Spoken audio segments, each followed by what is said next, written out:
તો શ્રી ઘનશ્યામ મહારાજની જય।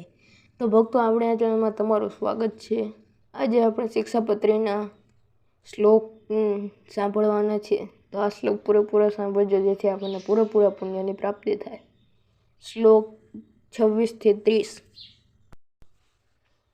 અને જે સત્ય વચન બોલવે કરીને પોતાનો દેહ થાય તથા પારકો દેહ થાય એવું જે સત્સંગ વચન તે ક્યારે ન બોલવું।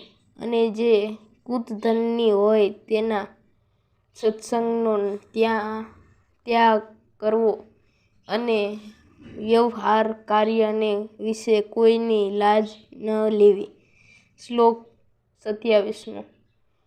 અને ચોર, પાપી, વ્યસની, પાખંડી, કામી તથા કિમિયા આદિ ક્રિયાએ કરીને જનનો ઠગનારો એ 6 પ્રકારના જે મનુષ્ય તેમનો સંગ ન કરવો।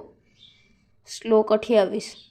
અને જે મનુષ્ય ભક્તિનું અથવા જ્ઞાનનું આલંબન કરીને સ્ત્રી, દ્રવ્ય અને રસાસ્વાદ તેને વિશે અતિશય લોભ, લુપ્તકા, પાપને વિશે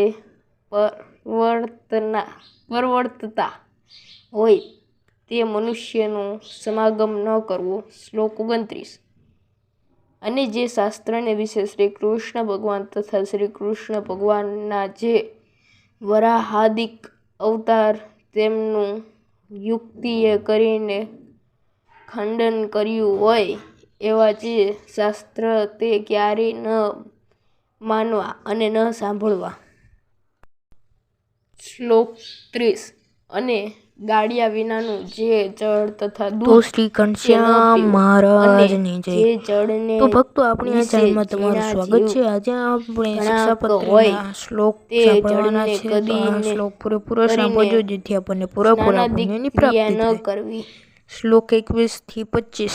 તો આજે બસ આટલું જ તે। અને આપણે મળીશું નવા વિડીયોમાં। દેવતા, ત્યાં તીર્થ, સુધી બધાને જય બ્રાહ્મણ, સ્વામિનારાયણ।